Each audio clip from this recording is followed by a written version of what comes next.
The Melbourne 2004 cold case was solved after 16 years, and the arrest shocked a community that thought they knew everyone's secrets. On the 20th of September, 2004, 22-year-old Rebekah Christian Gould drove into the quiet Arkansas town to visit her boyfriend, her laughter echoing through morning air thick with possibility. By evening, her car sat empty outside his house, keys still inside, purse untouched. Within a week, volunteers found her beaten body dumped down a steep embankment, and a once peaceful town fractured under the weight of whispered accusations and dead-end investigations. For 16 autumns, her family begged for answers while evidence gathered dust, and detectives retired. Then, in 2020, a podcast reignited interest. Tips poured in, and police arrested William Miller, a friend of her boyfriend's cousin, who had been hiding in plain sight all along. But how does someone murder a beloved young woman and vanish into a small community for over a decade? Before we get into the story, drop a comment with your country and the time right now. The morning of the 20th of September, 2004, dawned soft and golden over the Ozark hills. Sunlight filtered through ancient oak trees, painting Melbourne, Arkansas in gentle amber hues that promised another peaceful day in this quiet corner of the world. Rebekah Christian Gould steered her car down the familiar winding road, humming along to the radio as she made her way to her boyfriend's house. At 22, she carried herself with the easy confidence of someone who believed in tomorrow. Her auburn hair caught the morning light as she pulled into the gravel driveway, and her smile brightened when she saw him waiting on the front porch. "You're early," he called out, grinning as she climbed the wooden steps. "Couldn't sleep," Rebekah laughed, that musical sound that had drawn friends to her since childhood. "I kept thinking about breakfast. You promised me your famous pancakes." They settled into the kitchen, where flour dusted the countertops, and the smell of coffee mixed with maple syrup. Rebekah perched on a bar stool, chatting about her classes at the university while he flipped pancakes at the stove. This was the life she loved, simple moments with people who mattered, conversations that meandered like the creek behind the house. Her breakfast plate sat half-finished when she stepped outside to take a phone call from her sister Marie. The morning had stretched into afternoon, lazy and warm. The last anyone saw of Rebekah, she was standing in the yard, phone pressed to her ear, laughing at something Marie had said. By evening, that plate remained on the kitchen counter, syrup congealed, a fork lying beside it. Her car keys rested on the coffee table where she'd tossed them hours earlier. Her purse sat untouched on the couch, but Rebekah Christian Gould had vanished without a trace. Tuesday morning arrived with a different quality of light, sharper, more insistent. At the university, Rebekah's friends glanced at empty chairs in their morning classes, mild concern flickering across their faces. Sarah Mitchell checked her phone for the third time. "Has anyone heard from Rebekah? She was supposed to pick me up for Professor Williams' lecture." The worry began as a whisper, the kind that starts when someone who's never late simply doesn't show. By noon, when Rebekah failed to appear for her afternoon seminar, the whisper grew louder. Marie Gould was in her office in Little Rock when her phone buzzed with a text from one of Rebekah's classmates. "Is your sister sick? She missed 2 classes today." Marie frowned at the screen. Rebekah was meticulous about school. She'd rather drag herself to class with pneumonia than miss a lecture. Marie tried calling. The phone rang, once, twice, then went to voicemail. Rebekah's voice, bright and cheerful, asked callers to leave a message. Marie did, keeping her tone light. "Hey, just checking in. Call me back when you get this." An hour passed. Then another. Marie called again. Voicemail. Again, voicemail. By late afternoon, Marie's concern had crystallized into something harder. She called her father Lyle, at the construction site where he worked. His voice was steady, reassuring in the way that fathers master over years of skinned knees and teenage heartbreak. "I'll drive down there," Lyle said. Probably just lost her phone or something. But when Lyle arrived at the boyfriend's house as sunset painted the sky red, Rebekah's car was still in the driveway. Her keys were still on the coffee table. Her phone was still charging beside her bed. The first official missing person report was filed that evening. 22-year-old Rebekah Christian Gould, last seen Monday afternoon. No explanation. No note. No reason to disappear. The missed call log on her phone showed 17 attempts from Marie, 12 from friends, and 5 from her father, all unanswered, all growing more desperate. By Wednesday morning, Melbourne had transformed. What began as individual concern had merged into collective action. The town's volunteer fire department became mission control. The high school gymnasium turned into a staging area. Maps of Ozarks County covered every available surface, marked with grids and search zones. Sheriff's Deputy Bill Lindsay stood before a crowd of nearly 200 volunteers. Farmers still wearing work boots from morning chores. Teachers who'd called in substitutes. Retired veterans who remembered other searches.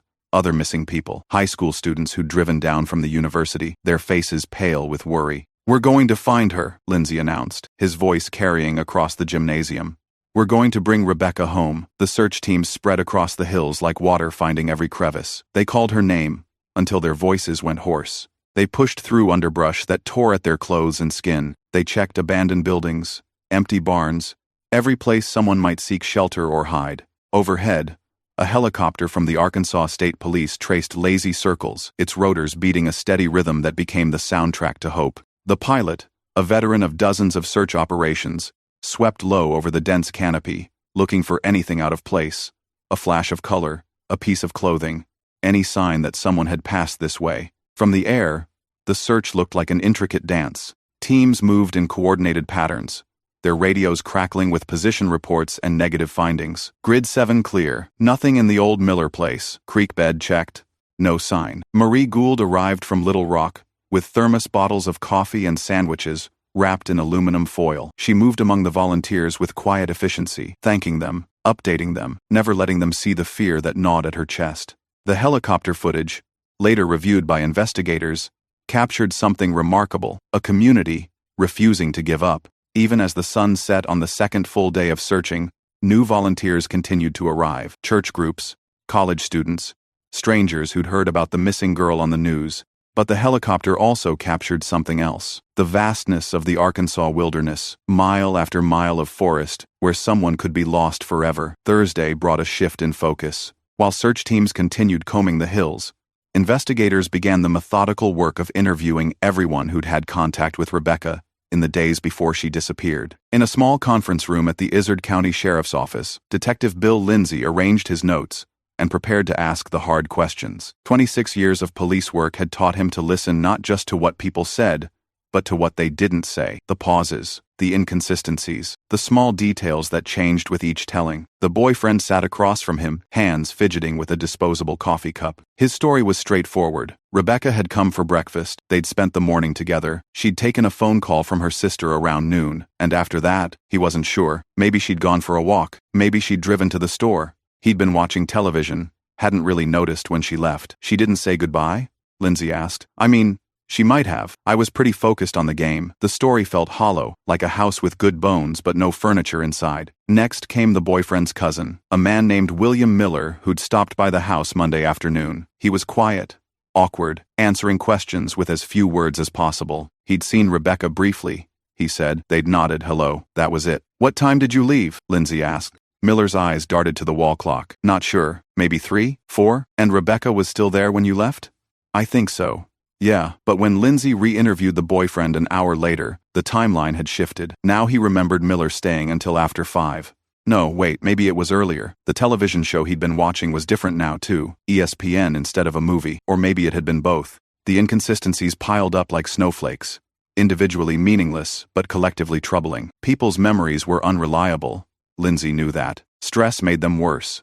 But still, these weren't the kind of small discrepancies you'd expect. These were the kind of contradictions that suggested people weren't telling the whole truth. Late Thursday evening, Lindsay spread the interview transcripts across his desk and studied them like a puzzle with missing pieces. Somewhere in these pages was the answer to what had happened to Rebekah Gould. But the more he read, the more elusive the truth became. Friday morning's edition of the Melbourne Courier hit doorsteps with a headline that stopped people in their tracks. Local college, student still missing search, enters 5th day. By noon, speculation had taken on a life of its own. At Donna's Diner on Main Street, conversations revolved around theories and suppositions. The usual morning crowd of coffee drinkers and pie eaters had grown to include people who rarely ate breakfast out, drawn by the need to be part of something, to help make sense of the incomprehensible. "I heard there might have been another man involved," whispered Mrs. Patterson, leaning across her booth toward her friend. "Some kind of love triangle situation." "That's just talk," replied Betty Miller, though her voice carried its own note of uncertainty. That girl wasn't the type to get mixed up in mess like that. The rumors spread with the efficiency of small-town gossip. Each retelling added new details, new theories, new suspects. The boyfriend became that boy who never could keep his story straight. His cousin became that Miller fellow who always kept to himself. Kind of strange if you ask me. Local reporter Jenny Watson found herself overwhelmed by tips and theories. Her phone rang constantly with people who had information, or thought they did, or wished they did. Someone had seen a suspicious car on Highway 9. Another person remembered hearing raised voices from the boyfriend's house Monday afternoon. A third caller swore they'd spotted Rebekah at a gas station in Batesville on Tuesday, but when police checked, the security footage showed a different young woman entirely. The speculation took its toll on Rebekah's family. Marie fielded call after call from well-meaning friends and distant relatives, each one passing along the latest rumor they'd heard. Some were helpful. Most were simply noise. Lyle Gould stopped reading the newspaper altogether. The headlines made his daughter's disappearance feel like entertainment for people who'd never met her, never heard her laugh, never watched her curl up with a book on Sunday afternoons. People mean well, Marie told her father as they sat in Rebekah's empty apartment, going through her things for any clue the police might have missed. They just want to help, Lyle replied, his voice heavy with exhaustion. But wanting to help and actually helping are two different things. The newspaper headlines captured the community's need to understand, to make sense of something senseless. But they also revealed how quickly fact could become speculation, and speculation could become accepted truth. Saturday night brought the first real rain in 2 weeks. It started as a gentle mist around sunset, the kind that made the air smell of earth and growing things, but by midnight, it had turned into something harder, more insistent. Rain drummed against windows and turned dirt roads into muddy streams. In the command post at the fire station, volunteers watched the weather radar with growing dismay. The storm system stretched across 3 counties, a massive green blob that promised hours of heavy precipitation. "We need to keep searching," Marie insisted, her voice tight with desperation. "She's out there somewhere. She needs us." Deputy Lindsay understood her urgency, but 26 years of police work had also taught him about evidence preservation. Rain washed away footprints. It diluted DNA. It turned potential crime scenes into muddy confusion. "We'll start again, as soon as it clears," he promised. But sending people out in this weather won't help anyone. The volunteers reluctantly headed home, leaving behind maps marked with completed search grids and areas still to be covered. Coffee makers sat cold. Radios fell silent. For the first time in 5 days, the hills around Melbourne were quiet, except for the sound of rain against leaves. Weather Service reports later showed that the storm dropped 3 inches of precipitation in 6 hours. Creeks that had been fordable on foot became torrents. Scent trails that search dogs might have followed were washed clean. Any physical evidence that might have been preserved in the dry Arkansas air was compromised or destroyed. The rain was particularly heavy in the rural areas north of town, where Highway 9 wound through steep hills and dense forest. The old logging roads that hunters and teenagers used became impassable. The creek beds that volunteers had planned to search filled with rushing water that carried away anything in its path. By Sunday morning, the storm had passed, leaving behind a landscape transformed. Everything looked different, cleaner, but also emptier, as if the rain had washed away more than just dirt and debris. The search teams regrouped and headed out again, but the renewed optimism of the previous days had been dampened along with the ground. They still called Rebekah's name. They still pushed through the underbrush. But now, they were searching in a world where whatever traces she might have left behind had been erased by forces beyond anyone's control. Tuesday afternoon, the 27th of September, brought the phone call that everyone had dreaded, but no one had been prepared for. A volunteer searcher, working a remote area near Highway 9, had spotted something that didn't belong in the natural landscape, something that made him stop walking and reach for his radio with hands that wouldn't stay steady. The location was 15 miles from where Rebekah had disappeared, down a steep embankment that could only be seen from a specific angle on the winding rural highway. Dense underbrush and autumn foliage had concealed it from casual view. Only someone walking the exact right path at the exact right moment would have noticed anything unusual. Deputy Lindsay arrived at the scene within 20 minutes, followed closely by the coroner and a photographer from the state police. The steep slope made access difficult. They had to anchor ropes and carefully make their way down, documenting everything as they went. What they found confirmed everyone's worst fears and raised new questions that would haunt the investigation for years to come. Rebekah's body lay at the bottom of the embankment, partially hidden by fallen branches and debris. She was fully clothed. There were no obvious signs of sexual assault, but the trauma to her head told a story of terrible violence. Dr. Rebekah Santos, the county coroner, had performed hundreds of autopsies in her 15-year career. She'd seen deaths from natural causes, accidents, suicides, and homicides. But something about this case, maybe it was the victim's age, maybe it was the way the community had rallied to search for her, affected her more deeply than usual. The preliminary examination revealed multiple blunt force injuries to the head and face. The pattern of the wounds suggested repeated strikes with a heavy, cylindrical object. The victim had died from her injuries, probably quickly. There were defensive wounds on her hands and arms, indicating she had fought back, Lindsay asked, though he already suspected the answer. Based on decomposition and environmental factors, I'd estimate Monday or Tuesday of last week. Doctor, Santos replied, she's been here since shortly after she disappeared. The coroner's initial report, filed later that day, was clinical in its language, but devastating in its implications. Cause of death: homicide by blunt force trauma. Manner of death: homicide. The young woman who had driven into Melbourne 6 days earlier, full of life and laughter, had been brutally murdered and dumped like garbage in a remote ravine. The news of Rebekah's death spread through Melbourne like wildfire, carried by phone calls and hushed conversations in grocery store aisles. By evening, people began gathering in the town square without any official organization or announcement. They came carrying candles and flowers, photographs of Rebekah they'd found in yearbooks and family albums. What started as a few dozen people grew to several hundred as the sun set. Teachers who had taught Rebekah in high school, classmates from elementary school who remembered her kindness to the quiet kids, neighbors who had watched her grow up, volunteers who had spent the past week searching the hills, hoping against hope that they would find her alive. Sarah Mitchell stood at the center of the growing crowd, holding a photograph of her and Rebekah from their college orientation. Her voice shook as she spoke about her friend's generosity, her laughter, her dreams of becoming a music teacher. She wanted to make a difference in kids' lives, Sarah said, tears streaming down her face. She said music could heal people, could bring joy even in dark times. Marie and Lyle Gould arrived as the formal part of the vigil was ending. The crowd parted respectfully, offering quiet condolences and gentle hugs.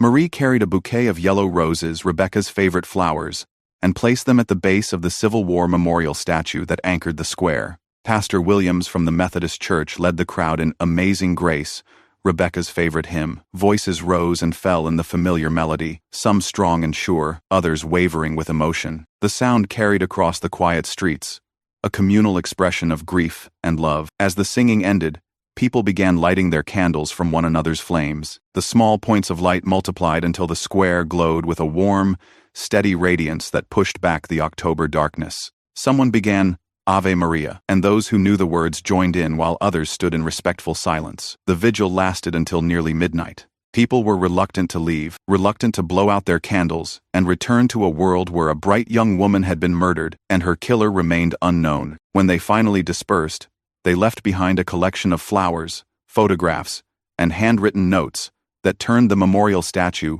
into an impromptu shrine. The vigil marked the end of hope and the beginning of something else, a community's commitment to remember, to honor, and to demand justice. The months following Rebekah's funeral blurred together in a haze of investigation and dead ends. Detective Bill Lindsay's office became a monument to obsession, every available surface covered with files, photographs, and evidence bags. He'd worked hundreds of cases in his career, but few had gotten under his skin the way this one did. The physical evidence was frustratingly limited. No fingerprints on unusual surfaces, no DNA under fingernails, no witnesses to the actual crime. The murder weapon, likely the heavy object used to strike the fatal blows, had never been found despite extensive searches of the area where the body was discovered. Lindsay interviewed everyone connected to Rebekah, some of them multiple times. The boyfriend's story had stabilized after those first inconsistent interviews, but questions lingered. William Miller, the cousin who'd been at the house the day she disappeared, remained cooperative but seemed uncomfortable whenever Lindsay pressed for details. Miller insisted during his third formal interview. I said hello, maybe talked about the weather for a minute.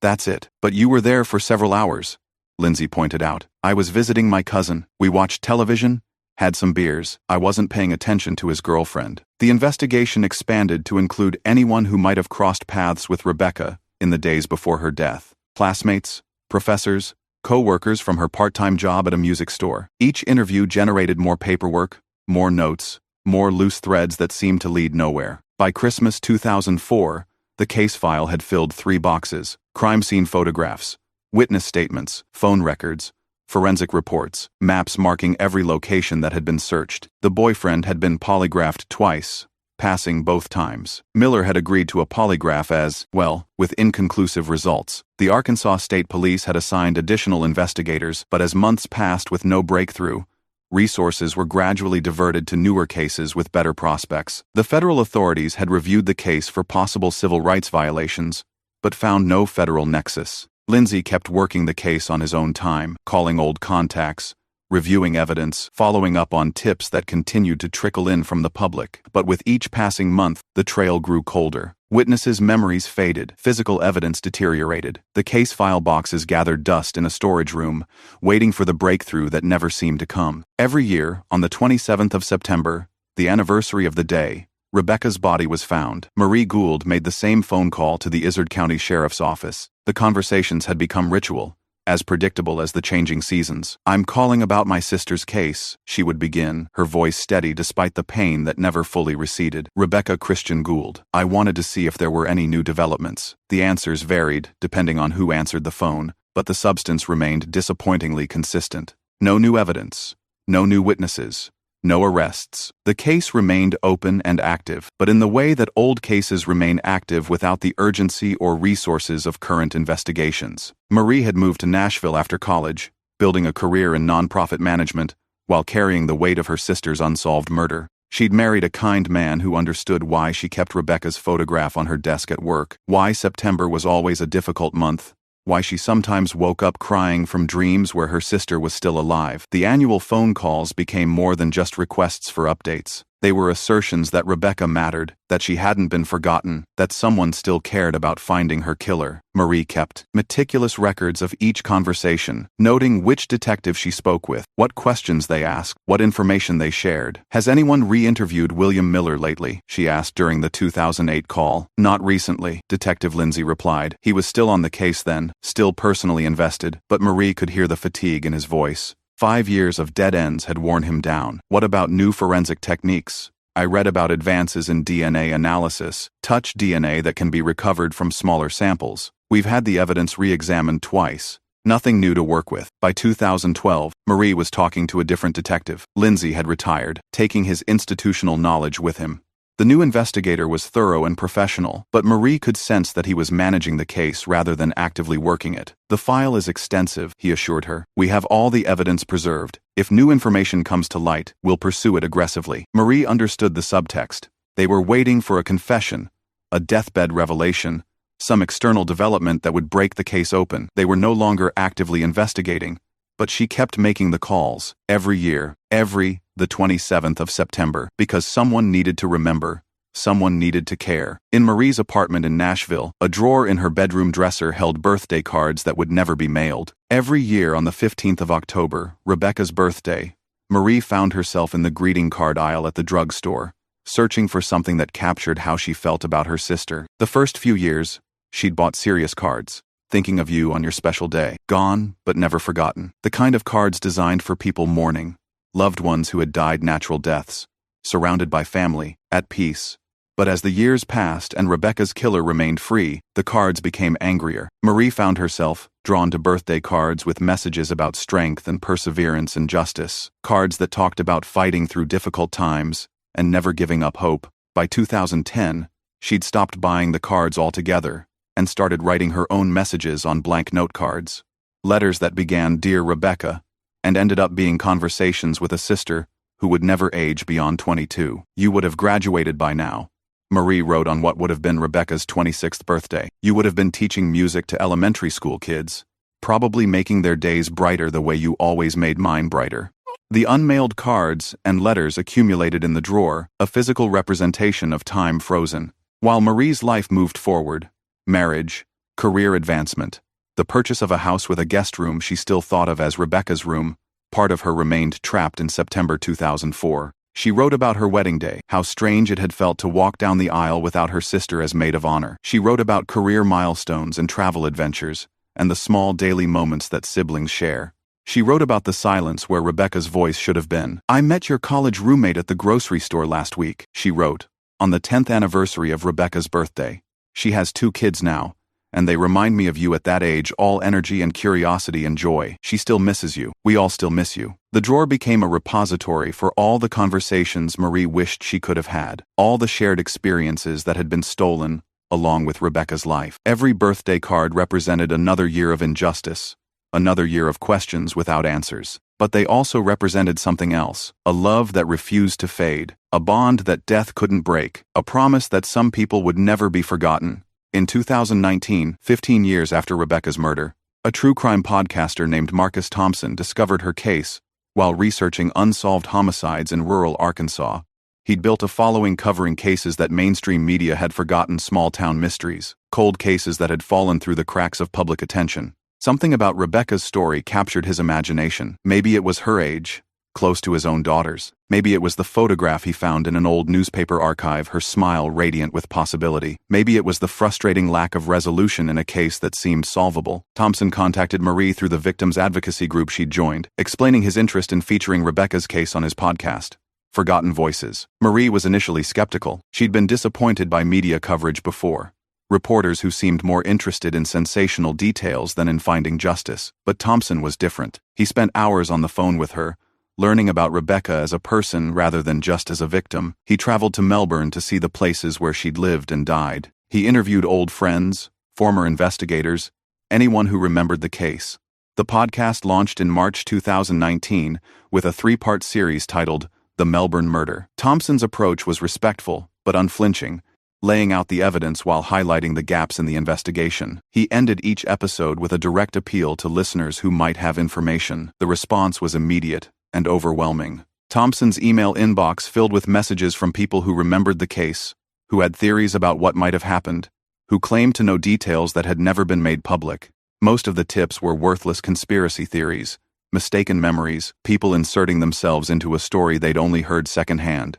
But among the noise were a few signals that caught the attention of law enforcement. A woman called to say she remembered seeing someone washing clothes late at night in a laundromat the week after Rebekah disappeared. A man claimed his former neighbor had abruptly left town shortly after the murder, leaving behind furniture and personal belongings. And one caller mentioned William Miller by name, describing behavioral changes she'd noticed in the weeks following Rebekah's death, how he'd lost weight, how he'd seemed jumpy, paranoid, how he'd stopped attending family gatherings where Rebekah's case might come up in conversation. The podcast had done something that 15 years of traditional police work hadn't accomplished. It had gotten people talking again. The renewed interest generated by the podcast reached the Arkansas State Police in late 2019. Detective Sarah Williams, a 15-year veteran with a specialty in cold cases, was assigned to take a fresh look at Rebekah's murder. Williams had solved 3 previously cold homicides, using a combination of new forensic techniques and old-fashioned detective work. Her approach was methodical: re-examine all physical evidence, re-interview all living witnesses, and look for connections that earlier investigators might have missed. The evidence storage room at the state police headquarters yielded boxes of material from the original investigation: crime scene photographs, hair and fiber samples, clothing, personal effects. Some of the evidence had been tested multiple times over the years as DNA technology improved, but Williams ordered comprehensive retesting using the most current techniques available. She also began systematically re-interviewing everyone connected to the case. The boyfriend, now married with children, still maintained his innocence, but seemed genuinely eager to help in any way he could. Other friends and acquaintances from 2004 had scattered across the country, but Williams tracked them down methodically. When she interviewed William Miller in January 2020, she noticed inconsistencies in his story that hadn't been adequately explored in the original investigation. His timeline for the day Rebekah disappeared had changed subtly over the years. Small details that had seemed insignificant in 2004 now formed a pattern of deception. Miller claimed he'd left his cousin's house around 3 p.m. on the day Rebekah disappeared, but phone records showed he'd made a call from that location at 4:17 p.m. When Williams pressed him on the discrepancy, Miller became defensive. "Look, it was 15 years ago," he said. "I don't remember every minute of that day." But Williams had reviewed the original interview transcripts. Miller had been equally vague and contradictory in 2004, when the events were fresh in everyone's memory. More troubling were the observations from people who knew Miller well. His ex-wife, contacted by Williams, described dramatic changes in his behavior following Rebekah's murder. He'd started drinking heavily. He'd become violent, eventually leading to their divorce. He'd developed what she described as an obsession with following news coverage of the case. He'd record every news story about it, she told Williams. He had a whole box of newspaper clippings. Said he was keeping track of the investigation to make sure they didn't pin it on innocent people, but it seemed like more than that. like he couldn't stop thinking about it. Williams also discovered that Miller had moved out of state within 6 months of Rebekah's murder, settling in Texas, where he'd lived quietly for over a decade. The move wasn't necessarily suspicious. People relocated for job opportunities all the time, but combined with the other inconsistencies, it formed part of a larger picture. The breakthrough came when Williams had the original evidence retested using techniques that hadn't existed in 2004. Touch DNA recovered from Rebekah's clothing yielded a partial profile that matched William Miller. It wasn't enough for a conviction by itself, but it placed him in much closer contact with the victim than he'd ever admitted. Armed with new evidence and fresh questions, Williams prepared for what she hoped would be the final interview in the Rebekah Gould case. By October 2020, Detective Williams had built what she believed was a compelling case against William Miller. The combination of inconsistent statements, behavioral changes following the murder, and the DNA evidence provided probable cause for an arrest. Williams worked closely with prosecutor Tim Williamson to prepare the warrant affidavit. They needed to be thorough after 16 years. They would have only one chance to get this right. The document laid out the evidence methodically, building from Miller's presence at the scene on the day of the murder to the forensic evidence linking him to the victim. The DNA evidence was the cornerstone of the case. Advanced testing had recovered genetic material from multiple locations on Rebekah's clothing. While the samples were too degraded for a complete profile, there were sufficient markers to establish that Miller had been in close physical contact with her, closer than a casual greeting would explain. The warrant application also detailed Miller's shifting stories about his activities on the 20th of September, 2004. In his original interview, he'd said he arrived at his cousin's house around noon and left by 3 p.m. Phone records contradicted this timeline. Security footage from a convenience store where he'd purchased gas showed him in the area much later than he'd claimed. Most damaging were the statements from people who'd known Miller well. His ex-wife's description of his behavioral changes. A co-worker who remembered Miller calling in sick for several days after Rebekah's body was found, claiming he had the flu. A neighbor who'd seen Miller burning items in a barrel behind his house the week after the murder. Individually, each piece of evidence might have been explained away. Collectively, they painted a picture of a man who'd committed murder and spent 16 years living with the secret. Judge Patricia Morrison reviewed the warrant application on a Tuesday morning in late October. She'd presided over hundreds of criminal cases in her 12 years on the bench, but few had generated the kind of community interest that the Rebekah Gould case commanded. The evidence was compelling but circumstantial. There was no smoking gun, no confession, no eyewitness to the actual murder. But Morrison had seen convictions obtained with less evidence, and the totality of the case suggested that Miller had far more involvement in Rebekah's death than he'd ever admitted. She signed the arrest warrant on the 27th of October, 2020, exactly 16 years, and 1 month after Rebekah's body had been found. The arrest happened at dawn on the 5th of November, 2020. William Miller was living in a modest apartment complex in Houston, working construction and keeping to himself. When Texas Rangers knocked on his door with the Arkansas warrant, he seemed almost relieved. The extradition process took 2 weeks. Miller waived his right to fight the transfer, and by the 19th of November, he was sitting in an interview room at the Arkansas State Police headquarters in Little Rock. Detective Williams had been preparing for this moment for nearly a year. Miller's appearance had changed dramatically since his last interview. The 43-year-old man looked older than his years, weathered by sun and hard work, and what Williams suspected was the weight of carrying a terrible secret for 16 years. "Do you know why you're here, William?" Williams began. Miller nodded slowly. "It's about that girl, Rebekah." Williams had conducted hundreds of interrogations. She'd learned to read the subtle signs that indicated when a suspect was ready to tell the truth. Miller's body language suggested a man who was tired of running from his past. "We have evidence that places you in close contact with Rebekah on the day she died," Williams said. "DNA evidence. Your story about what happened that day has never made sense. This is your chance to tell the truth." Miller stared at his hands for a long time.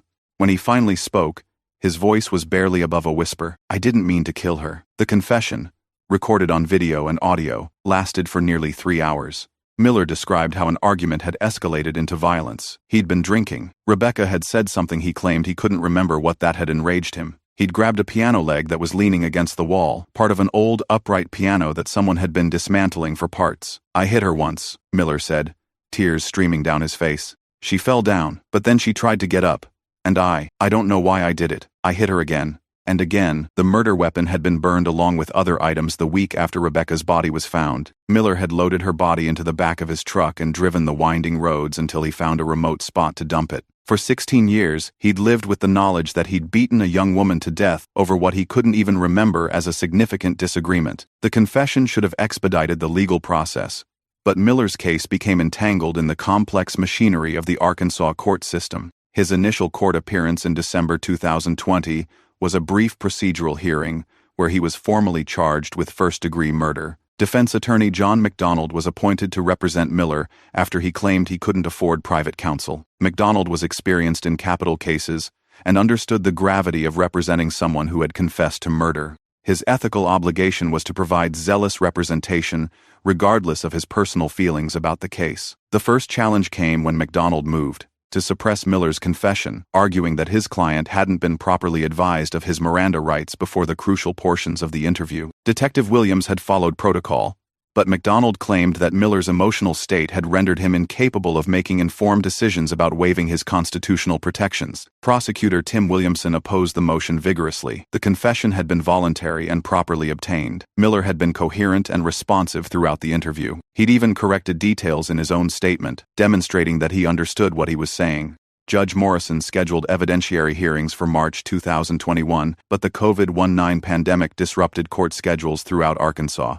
Non-essential hearings were postponed as the judicial system adapted to social distancing requirements and public health restrictions. Marie Gould watched the delays with growing frustration. She'd waited 16 years for answers about her sister's murder. Now that they had those answers, the legal system seemed determined to stretch the process even longer. "I understand they have to follow procedures," she told Prosecutor Williamson during one of their regular updates. "But every delay feels like another injustice to Rebekah." Williamson shared her frustration, but he also understood the importance of ensuring that any conviction would withstand appeal. Miller's confession was powerful evidence, but if it was ruled inadmissible, the prosecution's case would be significantly weakened. The suppression hearing was finally held in June 2021, 7 months after Miller's arrest. Judge Morrison ruled that the confession was admissible, but McDonald immediately filed notice of his intent to appeal the decision to the Arkansas Supreme Court. The appellate process added another year to the case timeline. Miller remained in the Izard County Jail, held without bond while lawyers argued about legal technicalities that seemed disconnected from the brutal reality of what he'd done to Rebekah Gould.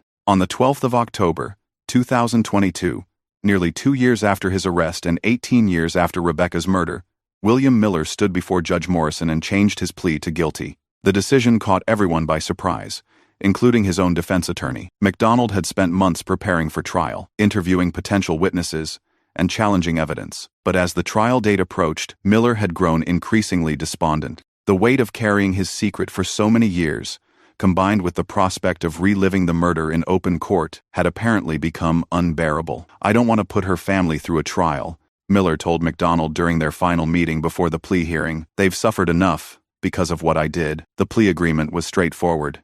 Miller would plead guilty to first-degree murder in exchange for a sentence of 40 years in prison without the possibility of parole. It wasn't the life sentence that some had hoped for, but it guaranteed that Miller would spend the remainder of his productive years behind bars. Judge Morrison questioned Miller extensively before accepting the plea, ensuring that he understood the consequences of his decision and that he was making the choice voluntarily. Miller's responses were clear and unequivocal. "Do you understand that by pleading guilty to first-degree murder, you are admitting that you intentionally caused the death of Rebekah Christian Gould?" the judge asked. "Yes, Your Honor. I killed her. I've been living with that for 18 years. The courtroom was packed with Rebekah's family, friends, and community members who had followed the case since 2004. Many wept as Miller spoke, finally hearing the confirmation they'd waited nearly 2 decades to receive. Marie Gould sat in the front row, flanked by her father and other family members. She'd imagined this moment countless times over the years, but the reality was different than her expectations. There was no sense of triumph, no joy in Miller's admission.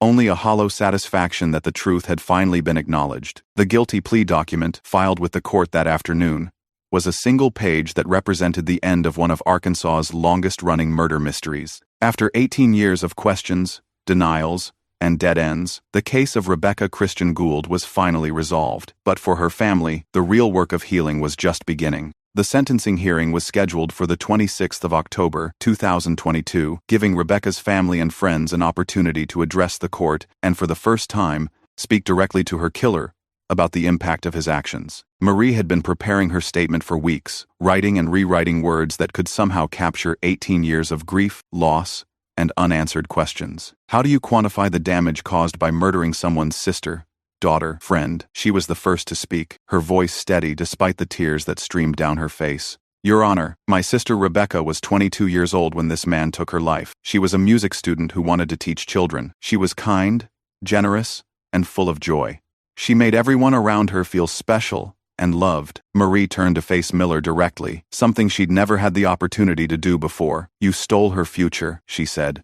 You stole her dreams of becoming a teacher, of getting married, of having children. You stole 18 years of birthdays and holidays and family gatherings. You stole her laughter from our lives. Lyle Gould spoke next, his construction worker's hands shaking as he held his written statement.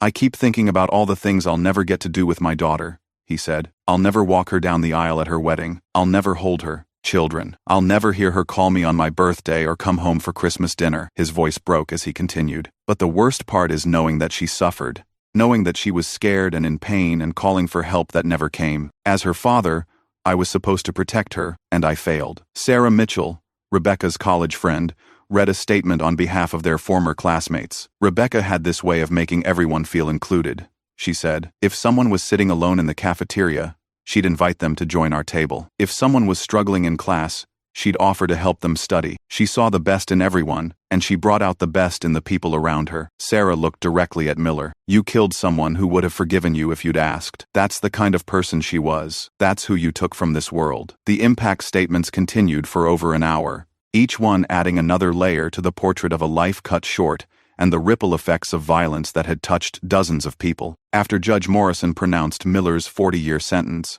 the crowd slowly filed out of the courthouse into the crisp October afternoon. News crews had gathered on the front steps, their cameras and microphones creating a gauntlet that Rebekah's family had to navigate. Prosecutor Tim Williamson held an impromptu press conference, summarizing the case and praising the investigative work that had finally brought Miller to justice. He emphasized that the resolution wouldn't have been possible without the renewed attention generated by the True Crime podcast and the persistence of Detective Williams. This case demonstrates that no murder is too old to solve, Williamson told the assembled reporters. Justice may be delayed, but it doesn't have to be denied.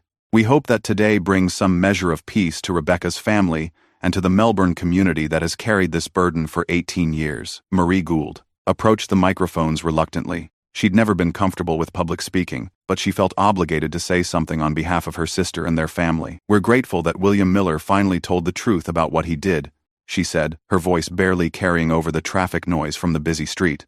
We're grateful to Detective Williams and Prosecutor Williamson for their dedication to finding justice for Rebekah. She paused, gathering her thoughts. But I want people to remember that this isn't really about William Miller. This is about my sister, who was a beautiful, loving person with so much to offer the world. She was more than just a victim of a terrible crime. She was someone's daughter, someone's sister, someone's friend. A reporter asked whether the family felt that 40 years was sufficient punishment for Miller's crime. Marie considered the question carefully before answering. No amount of prison time can bring Rebekah back, she said. No sentence can undo the pain he caused or give us back the 18 years we spent not knowing what happened to her. But knowing the truth is important. Knowing that he won't be able to hurt anyone else is important. She looked directly into the nearest camera. If there's one thing I want people to take from this, it's that victims' families never stop caring. We never stop hoping for answers. And sometimes, if you don't give up, those answers come. The family retreated to their cars as reporters continued to file their stories, the courthouse steps gradually returning to their usual quiet as the media circus moved on to other news. 3 weeks after Miller's sentencing, Marie and Lyle made the familiar drive to Ozarks Memorial Gardens, where Rebekah had been buried in the fall of 2004. The cemetery was beautiful this time of year, with maple and oak trees dropping their brilliant red and gold leaves across the carefully maintained grounds. Rebekah's grave was in the older section of the cemetery, marked by a simple granite headstone that bore her name, dates, and the inscription, "Beloved Daughter and Sister." Over the years, the family had added personal touches, a small angel statue, a bench for visitors, seasonal flowers that Marie planted and tended. This visit felt different from the hundreds they'd made before. For 18 years, they'd come here carrying the weight of unanswered questions. They'd sat by the grave and wondered who had killed their daughter and sister, why it had happened, whether they would ever know the truth. Now they knew. The truth was uglier than they'd imagined. A senseless act of violence, committed by someone who'd barely known Rebekah, someone who'd taken her life over what he couldn't even remember as a significant disagreement. But it was the truth, and after 18 years of speculation and doubt, truth felt like a form of peace. Marie knelt by the headstone and arranged the flowers she'd brought, yellow roses, Rebekah's favorites. The autumn air was crisp and clean, carrying the scent of wood smoke from someone's fireplace, and the earthy smell of decomposing leaves. "We got him, Becca," she whispered. "It took way too long, but we finally got him." Lyle stood a few feet away, his hands in the pockets of his work jacket. He wasn't much for talking to graves. He'd always felt silly having one-sided conversations with a piece of stone, but today felt different. "I'm sorry it took so long," he said quietly. "I'm sorry we couldn't protect you when it mattered." They sat on the bench for nearly an hour, watching the autumn wind scatter leaves across the cemetery. Other visitors came and went, tending to their own family graves, but Marie and Lyle remained, finally able to mourn without the overlay of rage and frustration that had colored their grief for so many years. As the sun began to set, they gathered their things and prepared to leave. The questions that had haunted them for 18 years had been answered. Now they could begin the work of learning to live with those answers. In the spring of 2023, Rebekah's former classmates from the university organized a memorial service to dedicate a bench in her honor on the campus where she'd been studying music education. The idea had originated with Sarah Mitchell, who felt that Rebekah deserved to be remembered in the place where she'd been happiest. The bench was installed along a tree-lined walkway near the music building, positioned so that students would pass it daily on their way to classes. Made of weather-resistant teak with a bronze plaque, it was designed to withstand decades of Arkansas weather, while providing a quiet place for reflection. The dedication ceremony was held on a warm Saturday morning in April, with nearly 50 people in attendance. Rebekah's music professors, now retired, shared memories of her talent and enthusiasm. Classmates who hadn't seen each other in years reconnected over stories about their friend's kindness and generosity. Dr. Patricia Williams, the former head of the music education department, spoke about Rebekah's academic promise and her passion for working with children. "Rebekah had that rare combination of musical ability and teaching instinct," Dr. Williams said. "She understood that music education isn't just about technique and theory, it's about inspiring young people to find their own voices and express themselves creatively." The bronze plaque on the bench read, simply, "In memory of Rebekah Christian Gould, 1982 to 2004, music education student. Her voice will always be heard in the laughter of children." Marie spoke on behalf of the family, thanking the university community for keeping Rebekah's memory alive. "This bench represents everything Rebekah loved about this place," she said. "The music, the friendships, the sense that she was preparing for something meaningful. Every student who sits here and finds a moment of peace or inspiration carries forward a little bit of who she was." After the formal ceremony, people lingered on the campus, sharing additional memories and reconnecting. Sarah Mitchell had organized a small reception in the student union, where photo albums and memorabilia created an informal museum of Rebekah's college years. The bench quickly became a popular spot for students, particularly those in the music program. Some came to study between classes. Others used it as a meeting place with friends. A few, who had learned Rebekah's story, came simply to sit quietly and think about the preciousness of life and the importance of pursuing their dreams while they had the chance. In the fall of 2023, Marie began accepting invitations to speak at high schools and colleges about violence prevention and campus safety. Her presentations focused on Rebekah's story, while emphasizing practical steps that young people could take to protect themselves and their friends. The first presentation was at her own high school in Melbourne, where some teachers still remembered both sisters, telling Rebekah's story in her own words, to an audience of teenagers who were the same age Rebekah had been when she died, felt like a way of honoring her sister's memory while potentially preventing similar tragedies. "My sister was smart and careful," Marie told the assembled students. "She wasn't reckless or naive. She was just in the wrong place at the wrong time with someone who made a terrible choice. That's the reality of violence. It often comes from people we know, people we trust, people who seem ordinary and harmless." Marie's presentations included basic safety information, the importance of telling someone where you're going and when you expect to return, the value of staying in groups when possible, the need to trust instincts when something feels wrong. But she also emphasized broader themes about community responsibility and looking out for one another. "If you see someone who's struggling, reach out," she urged students. "If you notice changes in a friend's behavior, ask questions. If you witness someone being aggressive or threatening, don't ignore it. We all have a responsibility to create safer communities." The school presentations led to invitations to speak at victim advocacy conferences and law enforcement training seminars. Marie found herself becoming an unexpected expert on the long-term impact of unsolved crimes on families and communities. Her presentation materials included photographs of Rebekah at different ages, excerpts from letters and diary entries that captured her personality, and timeline slides showing how the case had evolved over 18 years. The visual elements helped audiences connect with Rebekah as a person rather than just a statistic. The hardest part wasn't knowing who killed her, Marie would tell audiences. The hardest part was not knowing why, not understanding what could have driven someone to take her life so violently. When you don't have answers, your mind fills in the blanks with scenarios that are often worse than the truth. The speaking engagements also served another purpose. They kept Rebekah's name and story in the public consciousness, ensuring that her death continued to have meaning and impact long after the headlines faded. On what would have been Rebekah's 41st birthday in October 2023, the family established the Rebekah Christian Gould Memorial Scholarship for music education majors at her former university.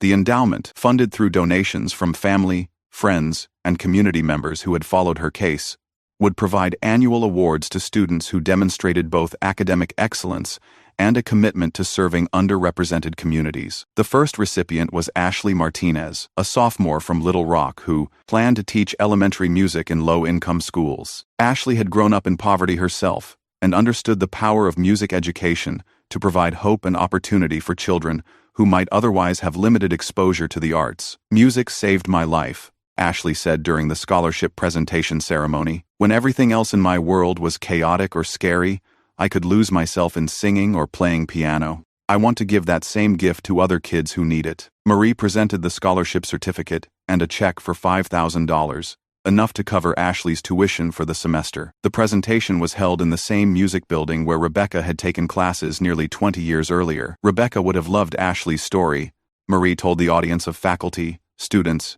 and donors. She believed that music education could change lives, that it could reach children who might be struggling, and give them a way to express themselves and find joy. The scholarship criteria were specific. Recipients had to maintain a 3.5 gigapascals, demonstrate financial need, and commit to teaching in public schools for at least 3 years after graduation. The requirements reflected Rebekah's own values and career aspirations. Dr. Jennifer Walsh, the current head of the Music Education Department, spoke about the scholarship's impact beyond its financial value. "This award does more than help students pay for college," she said. "It connects them to Rebekah's legacy and reminds them that their career choice teaching music to children is valuable and important.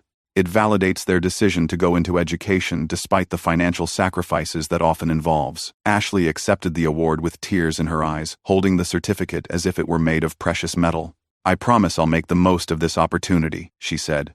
"I'll work hard, and I'll remember that I'm carrying forward someone else's dream, as well as my own." The scholarship ceremony became an annual tradition, creating a lasting connection between Rebekah's memory and the future teachers who would benefit from her family's generosity. On the 27th of September, 2024, exactly 20 years after Rebekah's body was found, her family gathered at the memorial bench on the university campus for what had become their annual remembrance ceremony. The group was smaller now than in the immediate aftermath of her death, but the core remained: Marie and her husband, Lyle and his second wife, a few close family friends who had stayed connected throughout the long journey toward justice. Sarah Mitchell had driven down from Missouri, where she worked as a high school counselor. She brought her teenage daughter, who had grown up hearing stories about Rebekah and felt connected to an aunt she'd never met. The memorial bench showed signs of 20 years of use and weather. The bronze plaque had developed a green patina that made the letters stand out more clearly. Students had worn smooth patches on the seat from countless hours of studying and socializing. Someone had carved small initials in the armrest, not vandalism, but the kind of gentle marking that suggested the bench had become meaningful to people who had never known its namesake. Marie brought flowers, as always, yellow roses that she arranged carefully around the base of the bench, their bright color a cheerful contrast to the somber occasion. Lyle brought his camera, a ritual he'd maintained since the bench was first installed. The family photograph they took that day captured something that would have seemed impossible in the dark years following Rebekah's murder: a group of people who had learned to carry their grief with grace. Their faces showed the marks of 20 years of mourning, but also the peace that came with having answers, with knowing that justice had been served, with having transformed their loss into something meaningful for others. She would have been 42 next month, Marie said as they posed for the photograph. "Middle-aged, can you imagine Rebekah? Middle-aged, they could, actually. They'd had 20 years to imagine all the milestones Rebekah would have reached, all the ways her life might have unfolded. The imagining was part of how they kept her present in their lives. After the photograph, they sat on the bench and shared stories, some they'd told many times before, others that emerged unexpectedly from the recesses of memory. They talked about her laugh, her terrible cooking, her habit of leaving books open on every surface in her apartment. As the afternoon sun slanted through the campus trees, they walked together toward the parking lot, hands linked, carrying their love for Rebekah forward into whatever years remained to them.